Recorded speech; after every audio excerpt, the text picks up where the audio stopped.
Hello friend, मैं आनंद राज।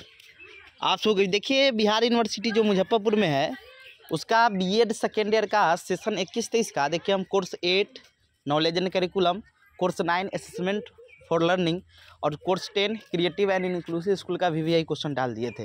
देखिए आज हम जो आपका ऑप्शनल पेपर होता है, एक गाइडेंस ऑन काउंसलिंग चलता है 11D और एक आपका physical health and physical education चलता है, दोनों का VVI क्वेश्चन इस वीडियो में बताएंगे।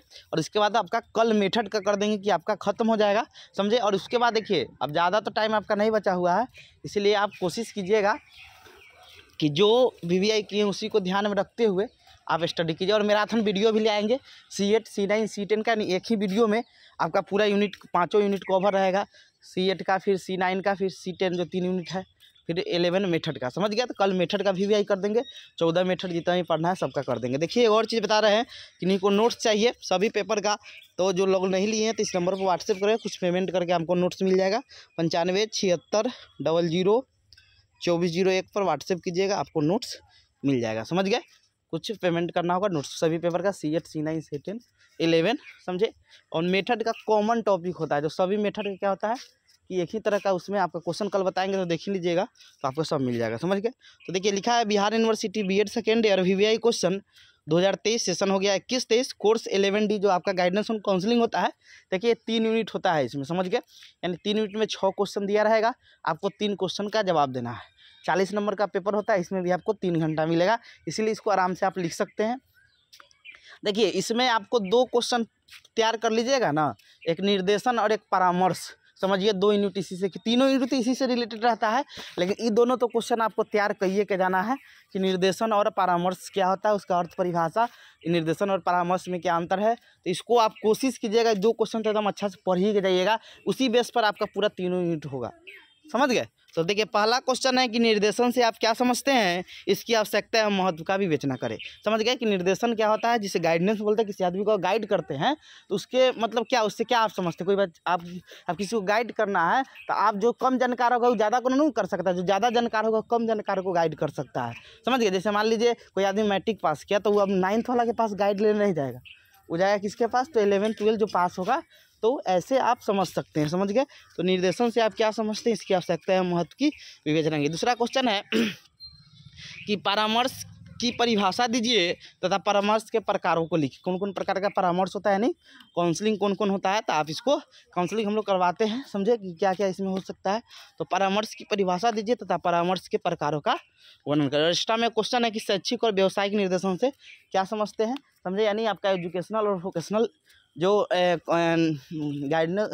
गाइडेंस होता है क्या होता है उसको बताना था। 3 क्वेश्चन देख लीजिएगा यूनिट 1 में। दूसरा यूनिट में क्वेश्चन है कि कक्षा अध्यापक के निर्देशन संबंधी कार्य, यानी कक्षा अध्यापक यानी क्लासरूम में कोई टीचर कैसे कोई बच्चा को मतलब गाइड करता है, कैसे उसको समझाता है, कैसे बताता है, तो ये चीज़ उसको मतलब ये चीज़ लिखना है। आप लिख सकते हैं, देखिए ऐसा पेपर है, इसको आप क्योंकि आप इतना दिन से पढ़ रहे हैं, समझ रहे हैं, तो वो चीज़ लिख सकते हैं कैसे टीचर कोई बच्चा को गाइड करता है, उसको एजुकेशनल के क्षेत्र में, व्यवसायिक क्षेत्र में, समझे कोई भी क्षेत्र में वो कर सकता है उसको गाइड, समझ गए। तो फिर उसके बाद है कि वृत्ति या जीवनचर्या यानी कैरियर क्या होता है, व्हाट इज कैरियर। तो वृत्ति या जीवनचर्या से आप क्या समझते हैं, इसके विशेषताओं तथा कैरियर मास्टर, यानी जो कैरियर मास्टर जो कुछ बताता है किसी को कैरियर के बारे में, उसकी क्या भूमिका होती है, क्या कर्तव्य होता है, इसको लिखना है, समझ गए। एक्स्ट्रा में क्वेश्चन है कि सामूहिक निर्देशन यानी ग्रुप गाइडेंस से क्या समझते हैं आप, समझ गए। तो वह है सामूहिक निर्देशन से आप क्या समझते हैं, निर्देशन और परामर्श में अंतर स्पष्ट करें, समझ गए। तो ये सब क्वेश्चन देख लीजिएगा। यूनिट 3 में क्वेश्चन है कि विद्यालय में निर्देशन कार्यक्रम के विकास एवं आयोजन में निम्नलिखित मानव संसाधन, यानी कौन कौन से संसाधन का उपयोग किया जाता है जब हम विद्यालय में निर्देशन यानी गाइडेंस टाइप का कोई जैसे बुलाते हैं किसी को, समझे, तो क्या क्या संसाधन होना चाहिए इसी पर है। अगला है कि अभियोग्यता या मनोवृत्ति या अभिवृत्ति से अब क्या, यानी what do you mean by aptitude and attitude, aptitude and attitude aptitude. अब एक्स्ट्रा में क्वेश्चन है निम्नलिखित पर संक्षिप्त टिप्पणी लिखे। मनोवैज्ञानिक परीक्षण, सामाजिक कार्यकर्ता, चिकित्सा अधिकारी, यानी इतना क्वेश्चन कर लीजिएगा आप गाइडेंस काउंसलिंग में, तो ये सफिशिएंट है आपके लिए। और अच्छा आप गाइडेंस काउंसलिंग को अच्छा पढ़ लें, यानी निर्देशन और परामर्श को अच्छा से पढ़ के जाइए, इसी पर आधारित आपका सब यूनिट में क्वेश्चन मिल जाएगा, समझ के। अब आते हैं हम लोग 11B जो आपका हेल्थ एंड फिजिकल एजुकेशन है, समझ गए। उल्टा लिखा गया हेल्थ एंड फिजिकल एजुकेशन होता है, समझे। तो देखिए पहला में एगो स्वास्थ्य शिक्षा से यानी हेल्थ एजुकेशन से क्वेश्चन आपका रहेगा, समझे। तो स्वास्थ्य शिक्षा से आप क्या समझते हैं, किशोरावस्था एवं दिव्यांग बच्चों को स्वास्थ्य समझ जा सकता है कि नहीं। तो किशोरावस्था में कैसा उसको ट्रीटमेंट चाहिए, बच्चा को आप समय समय पर ध्यान देना चाहिए, गलत कुछ कर ले, या दिव्यांग बच्चा है उसको क्या क्या मतलब ट्रीटमेंट वगैरह दिया जाता है, वो चीज़ लिखना है, समझ गए। ये ऐसा पेपर है कि आप अपना से लिख सकते हैं, समझ गए। तो ये चीज़ है आपका, इसको आप कर सकते हैं, बहुत बड़ा चीज़ नहीं है कि आप इसको नहीं कर सकते हैं, समझ गए। तो ये आप आराम से लिख सकते हैं, समझे।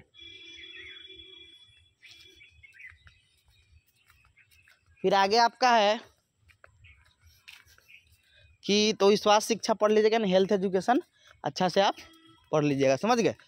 दूसरा क्वेश्चन है, देखिए अब एगो बीमारी से क्वेश्चन आपको पूछा जाएगा, समझे। एक किससे क्वेश्चन आएगा आपका, बीमारी से आएगा कि ट्यूबरकुलोसिस क्या, ट्यूबरकुलोसिस यानी टीबी क्या होता है, समझे। तो ट्यूबरकुलोसिस रोग इसके बचाव एवं रोकने हैं। तो यानी देखिए हेल्थ एंड फिजिकल ऐसा पेपर है कि आप अपना से लिख सकते हैं। तो ट्यूबरकुलोसिस रोग इसके बचाव एवं रोकने हेतु उपायों का विस्तृत विवेचना करें, समझ गए।